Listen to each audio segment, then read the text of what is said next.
Thank you for tuning in to watch this week's midweek podcast as we continue our journey through the Bible. Today, let's have a conversation looking at the book of Judges. I will say that some of my favorite portions of the Bible is reading the stories in Judges and 1st and 2nd Samuel and 1st and 2nd Kings.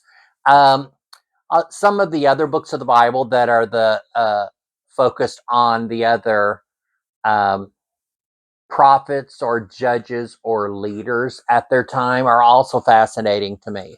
I really enjoy a big portion of the Old Testament as the history of the people that laid the foundation for why Jesus was needed. For me, that's the importance of the Old Testament. The Old Testament is not important for giving us guidance for living specifically today. It really is showing us how this group of people continue to mess up, and Jesus had to come and clarify where they got it wrong. And I think that's very important because even today, um, many people who call themselves Christian or religious still are getting the main points wrong. Some of the things that when you study the Old Testament, you find some stories that are not in the typical rotation of the Bible stories that we have heard over and over and over. In fact, when I was writing my book, Deep and Wide, originally, and for the longest time, all the way up until the final draft, the title was Deep and Wide, going deeper and wider than our typical Sunday school encounters.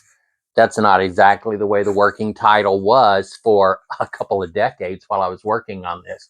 But actually, because it was written over such a long period of time, some of the pieces that I wrote in the 1990s, as compared to a big chunk of it that I worked on during the pandemic when we were shut down and I couldn't do a whole lot.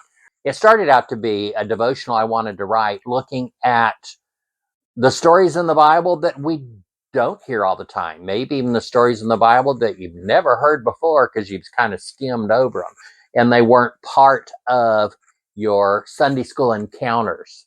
Anyway, so by the time I had my final draft and my uh, uh, last review copy, uh, I just sat down and read this cover to cover. You know, there are 366 devotions in here, plus about 4 other essays that are in here, 3 in the beginning and 1 in the middle, the intertestament.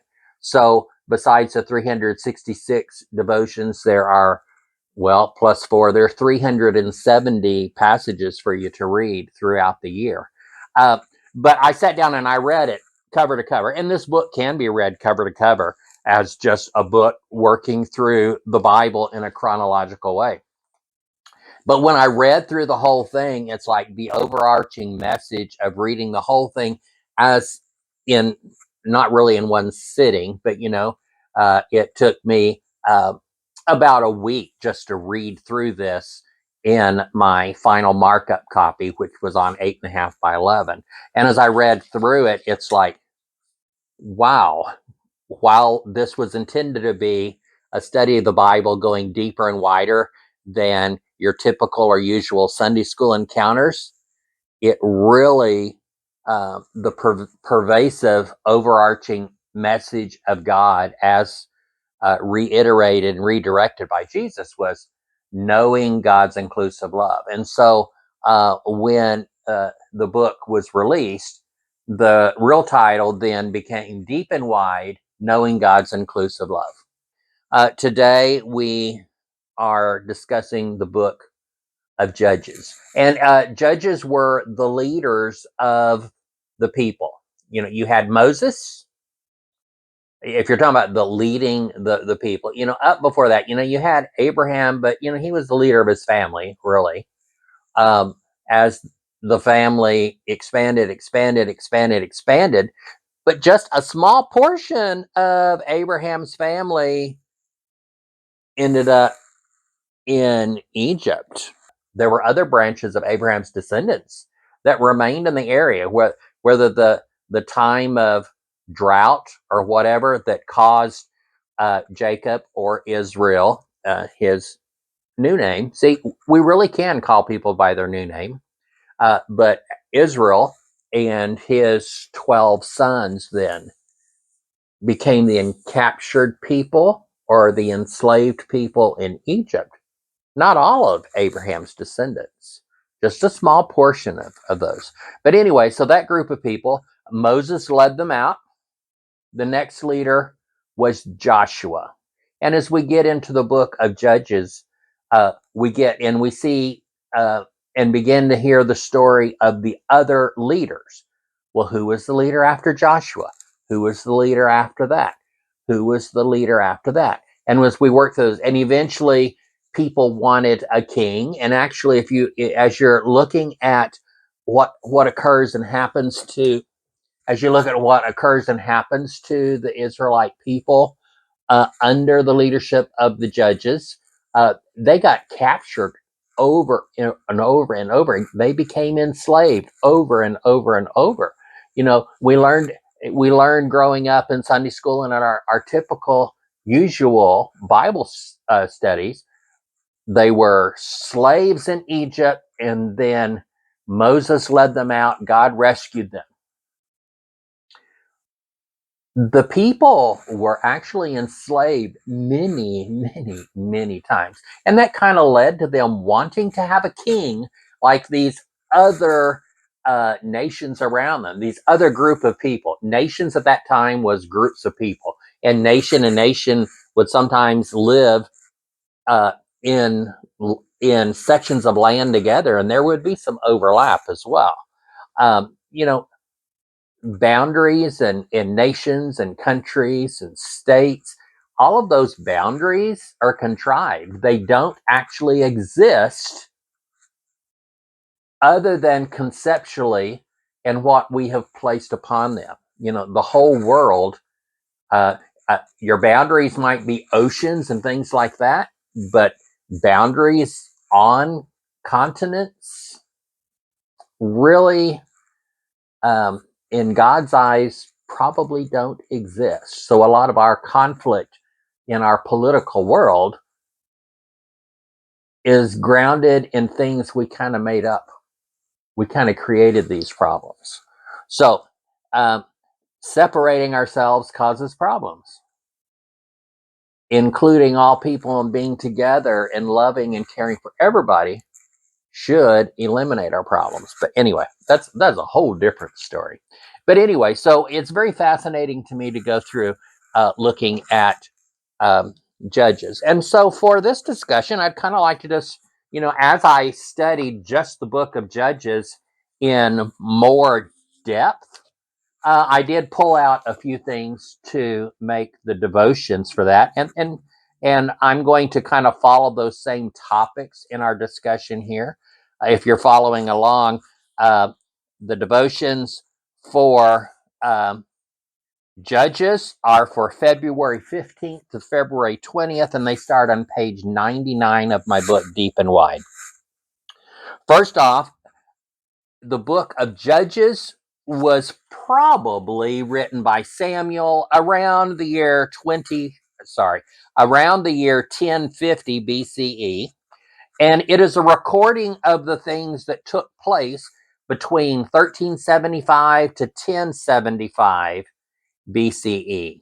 So this was probably written by Samuel about 25 years after the latest event.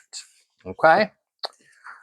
One of the things that I wrote about is from the very beginning of Judges in chapter 2. And this is where we kind of get into the idea that these people were enslaved over and over and over again. It wasn't just in Egypt. And I'm gonna read a few paragraphs here just because the things that I worked through and wrote here really are the things I want to communicate here again. We are all familiar with the enslavement of the Israelites in Egypt, but we are less familiar with their multiple enslavements, as some of the tribes were conquered and delivered over and over. And you may wish to read Judges, and from there forward, make a listing of every time that the Israelite people were captured and enslaved by those around them.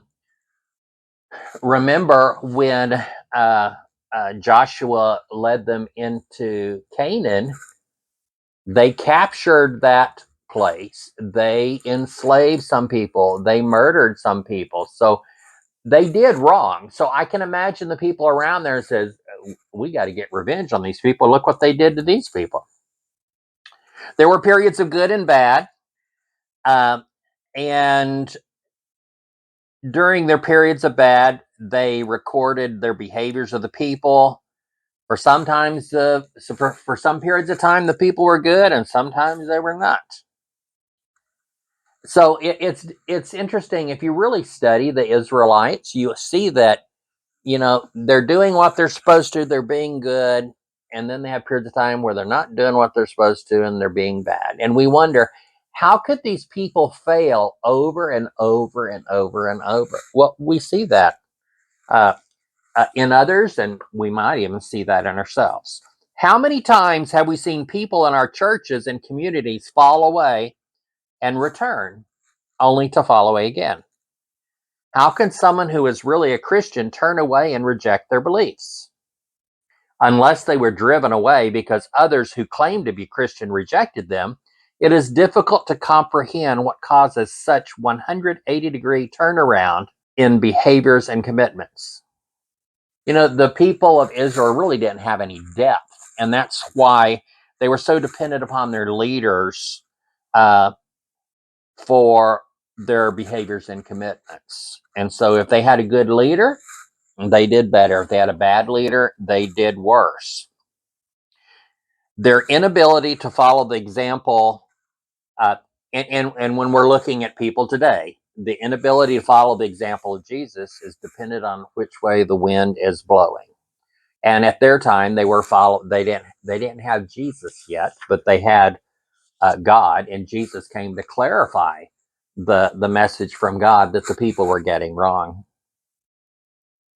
Many, possibly most of American politics is shrouded in superficial or false religious claims. Unfortunately, many religious and church leaders are also surface level religious and have no depth. It is not hard to conclude that people with leaders without depth and real God relationships are not likely to disciple followers with depth. Now, I will say, whenever I wrote this passage for February 15th, it's on page 100, page 101 of this book. When I wrote this, I'm not sure exactly when I wrote this, but this was before our current political leaders were in leadership. But it still follows. The parallels between the Israelites and the Americans are staggering. Just like the Israelites, the Americans are not likely to learn their lessons and live the lives they claim to live. In fact, we're going through a period right now where we should have learned a lesson a few years ago. And apparently, as a collective of people, we did not. And it's staggering that we're falling for the same mess. Although it is problematic to mix politics and religion, due to the promise of the United States Constitution to keep church and state separate, the claim of the majority of politicians to be good Christians has proven two things. First of all, church and state have not been kept separate. Religion has tarnished the political institutions. Politics has soiled the church. Secondly, those in politics and leadership claiming to be Christian are not likely to actually be Christian. I can tell people all day that I am 6'4" and I weigh 180 pounds and I'm incredibly handsome. But repeatedly saying this over and over is not going to make it so. There are things I could do to make myself 180 pounds. I'm way over that. But there's nothing I can do to make myself 6'4". Now, perhaps I can become incredibly handsome to some people, but not to all people. Okay, so when you're looking at Judges, one of the things you want to take away from that is how the people repeatedly did right and then weren't doing right, and they would do right. They would fail to they failed to learn from their past mistakes and made the same mistakes again.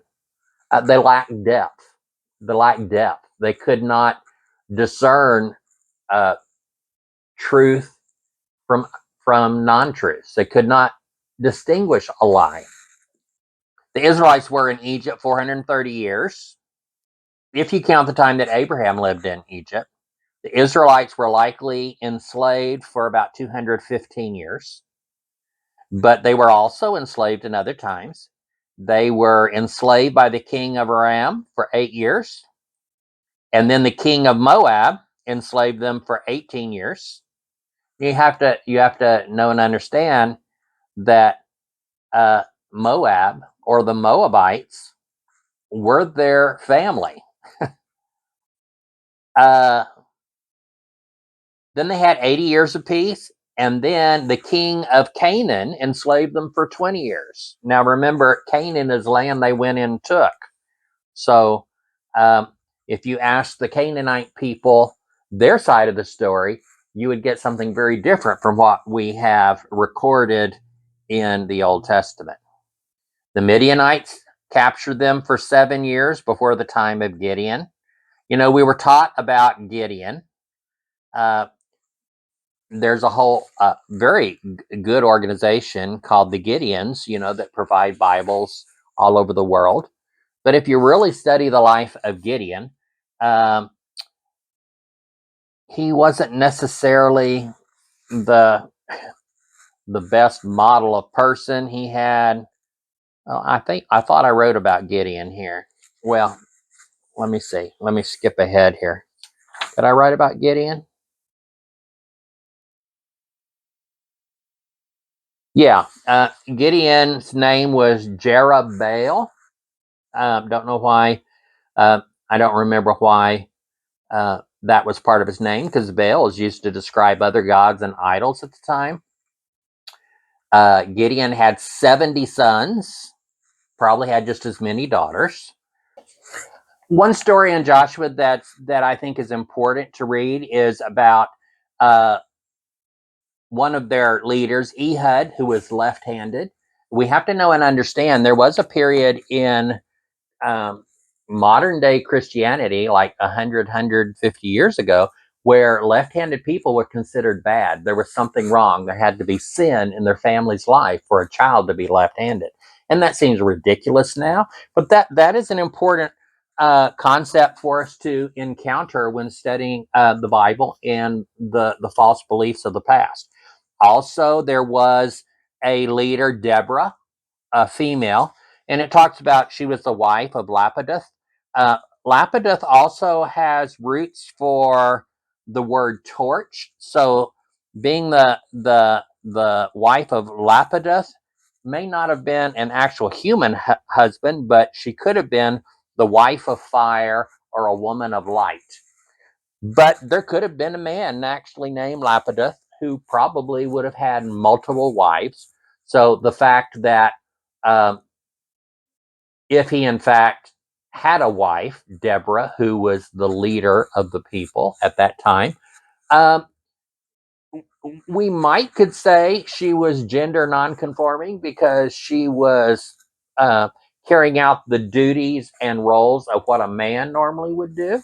Uh, we certainly wouldn't say she was gender nonconforming as how we use that term today, but clearly at her time, she was gender nonconforming because she was the leader and women didn't do that.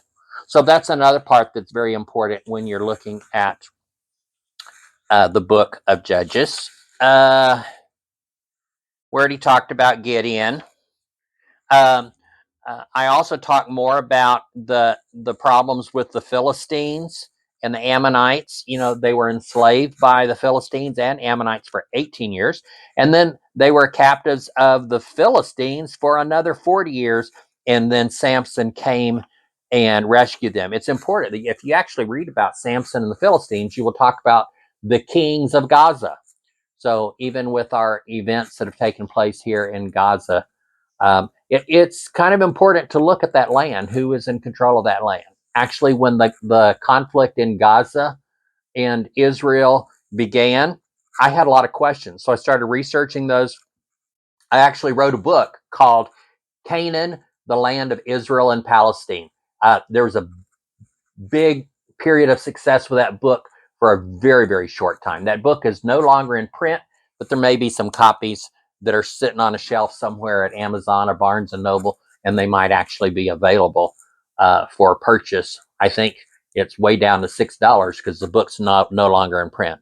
But anyway, thank you for watching. If you enjoyed this content or are engaged by such conversations as I take us through the Bible, be sure to like, subscribe, and share this podcast. Also, remember that every Monday there is new content that comes out that's topical.